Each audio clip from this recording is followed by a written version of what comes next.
کہ جس آیت بینات کی تلاوت کرنے کا شرف حاصل کیا، اللہ جل شانہ و عما نوالہ اس کا صحیح ترجمہ کرنے کی اور ہم سب کو اس پر عمل کی توفیق عطا فرمائے۔ عزیزان محترم، امت مسلمہ کا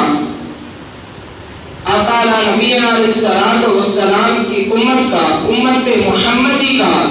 جو سب سے بڑا سرمایہ ہے اور دین کے اندر جس کا سب سے زیادہ انحصار جس بات پر ہے وہ عشق مصطفیٰ ہے،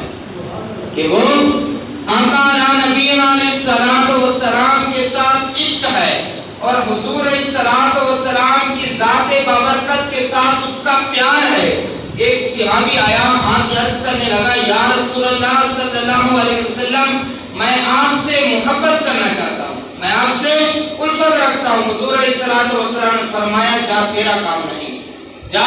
تیرا کام نہیں۔ دوبارہ عرض کرنے لگا کہ یا رسول اللہ صلی اللہ تعالی علیہ وآلہ وسلم، میں آپ سے محبت کرنا چاہتا ہوں، آپ سے پیار کرتا ہوں، مجھے آپ اپنی محبت عطا فرمائیں۔ حضور نے فرمایا، جا تیرا کام نہیں، تو اس درگاہ سے چلا جا، کیوں کہ یہ تو بڑا ہی کٹھن راستہ ہے، یہ تو بہت ہی مشکل راستہ ہے۔ اور فرمایا کہ جا، تو چلا جا۔ عرض کرنے تیسری بار عرض کرنے لگا، یا رسول اللہ صلی اللہ علیہ وآلہ وسلم، میں آپ کی محبت کے لیے آیا ہوں، میں آپ کی محبت کے لیے آیا ہوں، آپ کی محبت چاہتا ہوں، آپ کی رضا چاہتا ہوں، آپ بھی مجھے اپنی محبت عطا فرمائیں۔ جب اس نے تیسری بار عرض کیا تو آقا نبی علیہ السلام نے ارشاد فرمایا، چلو پھر ٹھیک ہے، آج سے تو مصیبتوں کے لیے تیار ہو جا، آج سے تو پریشانیوں کے لیے تیار ہو جا، آج سے تو مصیبتوں کے لیے تیار ہو جا، کیونکہ اب سے تمہارے اوپر آزمائشیں بھی آئیں گی، اور جو حضور کے غلام ہیں ان پر تو آزمائشیں۔ غلامان محمد کبھی موت سے ڈرتے نہیں، یہ سر کٹ جائے یا رہ جائے کچھ پرواہ کرتے نہیں۔ جو حقیقی حضور کے غلام ہوتے ہیں، جنہوں نے حضور علیہ السلام کی ذات اقدس کے ساتھ پیار کیا ہوتا ہے، حضور علیہ السلام کی غلامی کا، آپ کی غلامی کا پٹا اپنے گلے میں پہنا ہوتا ہے، پھر وہ موت سے نہیں ڈرتے، پھر وہ موت سے نہیں ڈرتے۔ فرمایا جب تیسری بار عرض کرنے لگا، یا رسول اللہ، میری جان بھی حاضر، میرا مال بھی حاضر، میری ہر چیز آپ پر قربان، آپ مجھے اپنی محبت عطا فرمائے۔ تو تین بار عرض کرنے کے بعد رسول اللہ صلی اللہ تعالی علیہ وآلہ وسلم نے ارشاد فرمایا، ٹھیک ہے، اب تو مصیبتوں کے لیے تیار ہو جا، ہمارا پیار مجھے نصیب۔ حضور علیہ السلام کے ساتھ محبت اور عشق رسول صحابہ کا دیکھے کہ اتنا کبھی ان کا عشق رسول ہوتا تھا، اگر ان کو اپنے دربار سے نکال بھی دیا جاتا پھر بھی وہ عشق رسول پر پابند رہے۔ حضرت ابو بصیر رضی اللہ تعالیٰ عنہ، حضرت ابو بصیر رضی اللہ تعالیٰ عنہ کے بارے میں آتا ہے، صلح حدیبیہ کے موقع پر ایک جنگ کے مکانات تھے، مسلمانوں کے پاس اس وقت پاور کم تھی، مسلمان پاور کے اندر نہیں تھے، طاقت کے اندر نہیں تھے، طاقت میں مسلمان کم تھے۔ حضرت ابو بصیر رضی اللہ تعالی عنہ اس وقت صلح حدیبیہ کے موقع پر مکہ اور مدینے کا آپس میں معاہدہ ہوا۔ معاہدہ یہ ہوا کہ کفار نے کہا کہ یا رسول اللہ صلی اللہ علیہ وآلہ وسلم، اگر مدینے سے آپ کا کوئی مسلمان ہماری حد کے اندر آ گیا تو ہم واپس نہیں کریں گے، ہماری حد کے اندر آ گیا تو ہم واپس نہیں کریں گے، اور اگر ہم نے اس کو پکڑ لیا اور پکڑنے کے بعد وہ ہمارا قیدی بن گیا، قیدی بننے کے بعد بھی ہم آپ کو واپس نہیں دیں گے، اگر وہ چھوٹ کر آپ کے پاس آتے تو پھر بھی آپ کو ہمیں واپس کرنا ہوگا، اور اگر ہمارا کوئی بندہ آپ کے ہاتھ میں آتا ہے تو آپ ہمیں واپس کریں گے۔ ہمارا کیونکہ وہ طاقت کے اندر تھے اور کہنے لگے اگر ہمارا بندہ کوئی آپ کی حد میں آ جاتا ہے تو آپ ہمیں واپس کریں گے۔ تو معاہدہ ہو گیا۔ معاہدہ ہونے کے بعد حضرت ابو بصیر رضی اللہ تعالیٰ عنہ آپ ان کی حد میں چلے گئے، گرفتار ہو گئے۔ گرفتار ہونے کے بعد آپ کی پاؤں میں بیڑیاں لگ گئی، حضور کا غلام تھا، بیڑیاں لگی اور آپ پر انہوں نے تکالیف دینا شروع کر دی، مصیبتیں دینا شروع کر دی، کفار آپ پر ظلم ڈھانا شروع کر دیا۔ آج بھی دیکھو فلسطین کے مسلمانوں کے ساتھ کیا ہو رہا ہے، آج ان کے ساتھ کیا ہو رہا ہے۔ ہم آواز تک اٹھانے کے قابل نہیں رہ گئے کہ ہمارے برما کے مسلمانوں کے ساتھ کیا ہوا، افغانستان کے مسلمانوں کے ساتھ کیا ہوا، کہ ہمارے مسلمان جو ممالک ہیں ان کے ساتھ کس حد تک ظلم ڈھایا جا رہا ہے، اور مسلمانوں کو وہ نیست و نابود کر رہے ہیں۔ اور موجودہ حال میں فلسطین کے مسلمانوں کو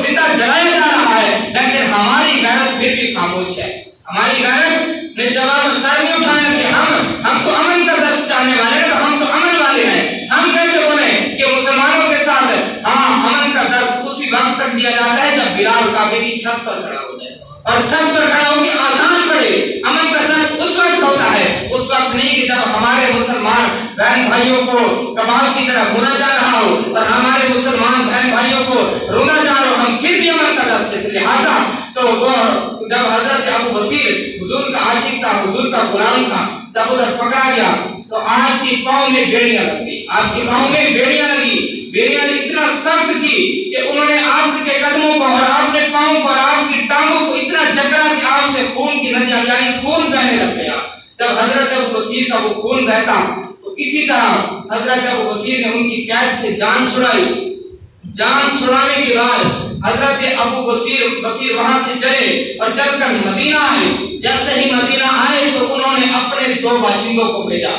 کہ معاہدے کے تحت انہوں نے کہا جب حضرت ابو بصیر جس گلی سے گزرتے گلی بھی خون آلود ہو جاتی، حضور کا غلام حضور کی یاد میں جائے۔ اگر آج آپ دنیا میں دیکھ لیں کہ کسی سے کوئی بندہ محبت کرتا ہو اور اس کی خاطر وہ اپنی جان بھی قربان کر دے، اگر اس کے دروازے پر جائے وہ بھی اس کا وارث نہ بنے تو اس کی محبت کا کوئی انتہا ہو جاتی ہے۔ وہ کہتے ہیں کہ جس کی خاطر میں نے اتنی پریشانیاں مصیبتیں برداشت کی، سب کچھ برداشت کرنے کے بعد آج اس نے مجھے بھی قبول نہیں کیا، تو حضرت ابو بصیر آپ بیڑیوں کے ساتھ اور خون آلود اور گلیوں میں سے خون کی برسات کرتے ہوئے حضور کی بارگاہ میں پہنچے۔ جیسے ہی حضور کی بارگاہ میں پہنچے میرے اور آپ کے نبی کی آنکھوں سے بھی آنسو جاری ہوئے اور دیکھا کہ میرا غلام آ رہا ہے۔ جب آپ کے پاس پہنچے نا تو پیچھے سے کفار کے بھی 2 باشندے آ گئے اور آ کے کہنے لگے کہ یا رسول اللہ صلی اللہ علیہ وسلم آپ ابو بصیر کو ہمارے حوالے کر دیں، ابو بصیر کو ہمارے حوالے کر دیں، کیوں کہ ہمارا آپ کے ساتھ معاہدہ ہوا ہے، لہٰذا ہم یہ لے کر جائیں گے۔ تو حضور علیہ الصلوۃ والسلام نے تھوڑی دیر سوچا اور اپنے دل کے اوپر پتھر رکھ کے فرمایا ابو بصیر کو لے جاؤ، فرمایا ابو بصیر کو لے جاؤ۔ اب وہ ابو بصیر کو گھسیٹتے اور یہ تانا مارتے کہ دیکھ کہ تو نے جس کے اوپر سہارا کیا، جس کی خاطر تو نے اپنی جان بھی گنوانے کو تیار ہے، آج وہ تیرا ولی وارث نہیں بنا۔ تو ابو بصیر کی یہ محبت کا عالم تھا، وہ کہتے کہ جھلے ہو گئے ہو، میں نے اس لیے پیار نہیں کیا کہ حضور مجھے زندگی عطا کرے، میں نے تو حضور کی زلفوں میں فدا ہو گیا، میں تو حضور کی چار چرن میں، میں تو حضور علیہ السلام۔ اور ایک اور واقعہ آتا ہے کہ حضرت ابو قحافہ رضی اللہ تعالی عنہ آپ تھے بچپن کی حالت میں، تھوڑا نوجوانی کو جا رہے تھے تو آپ بکریاں چرانے جاتے تھے۔ جب وہ بکریاں چرانے جاتے روز بکرے لے کر جاتے اور آتے، ایک دن آپ کی نظر حضور کے بددعا کے مکھڑے پہ پڑی، ایک دن آپ کی نظر جیسے ہی بددعا کے مکھڑے پہ پڑی اور حضور علیہ السلام کی زیارت اقدس کی اور رسول اللہ صلی اللہ علیہ وآلہ وسلم کا چہرہ انور دیکھا،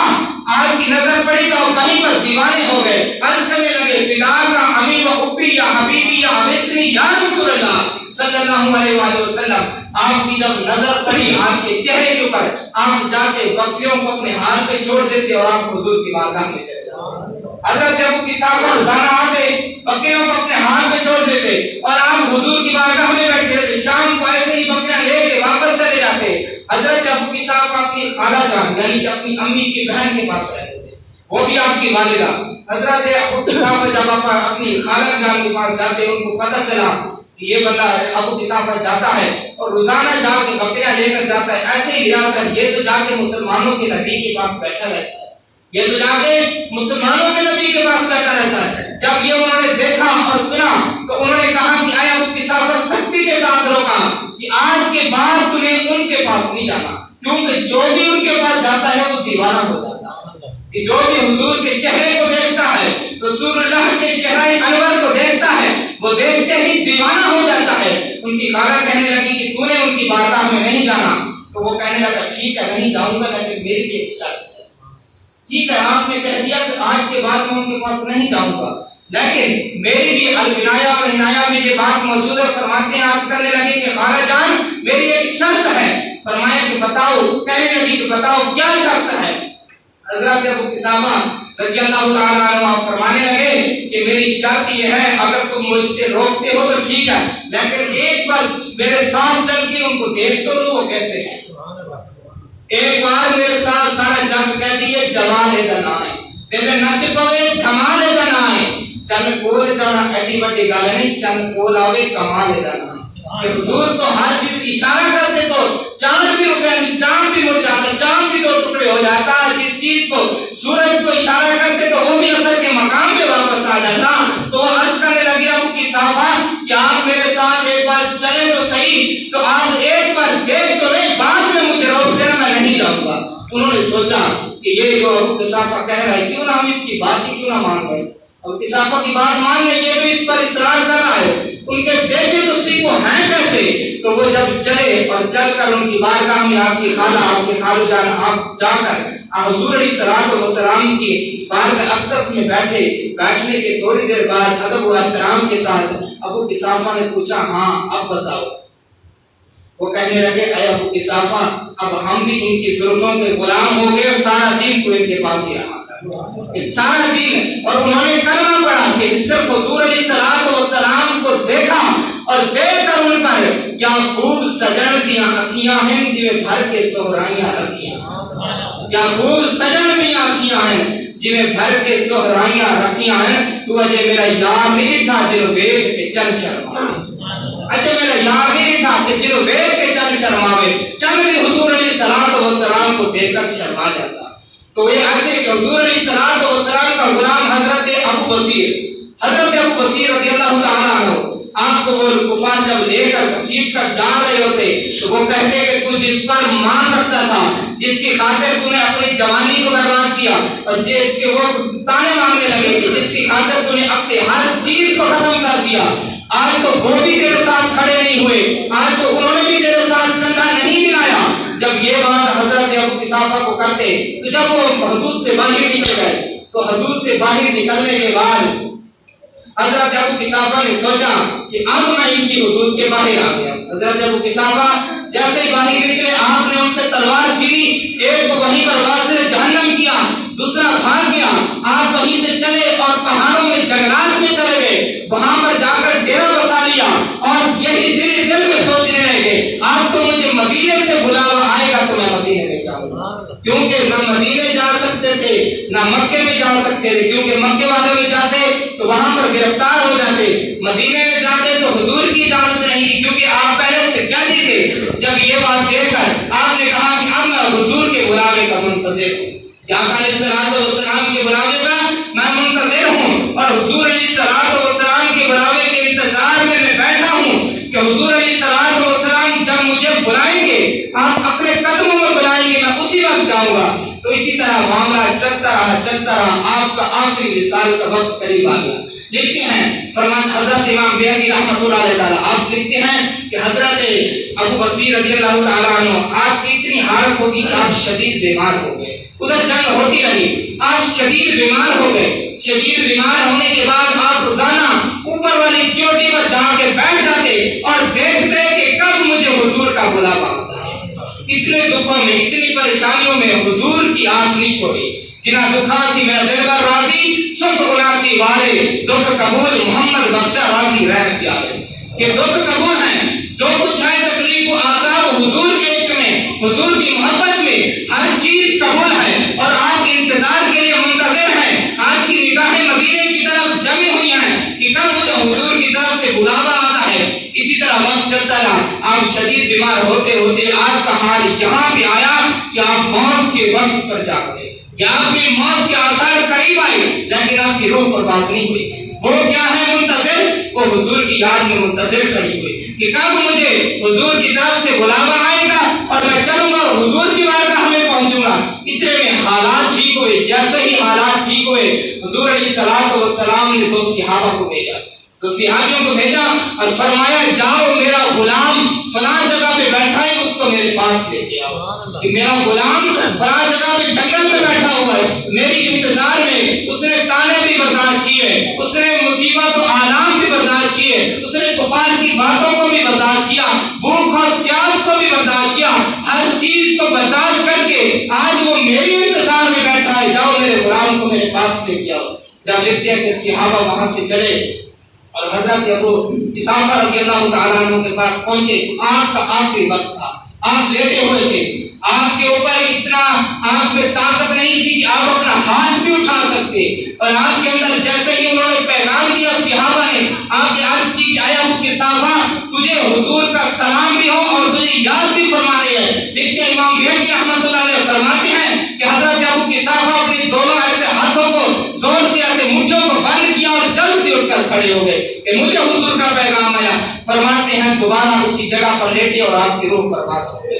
یا آپ کی روح پرواز ہوگی آخری ٹائم تک بھی آپ کا عشق مصطفیٰ دیکھیں۔ آپ فرماتے ہیں کہ جب ان کا وصال یعنی ان کی تدفین کا ٹائم آیا تو اس وقت فرماتے ہیں کہ حضرت حضور علیہ الصلوۃ والسلام ان کو تدفین پر جب قبر انور پر لے کر گئے تو ان کو لحد میں بھی حضور نے خود اتارا۔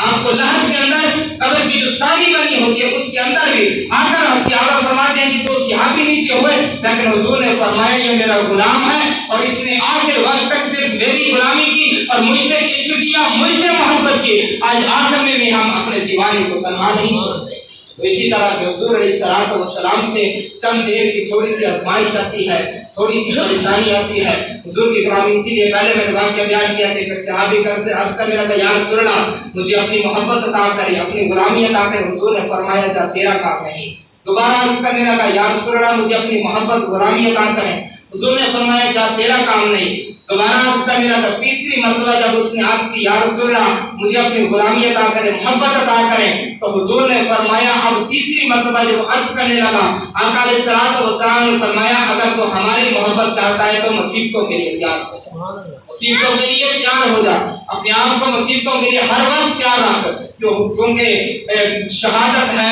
الفت میں قدم رکھنا، لوگ آسان سمجھتے ہیں مسلمان کو،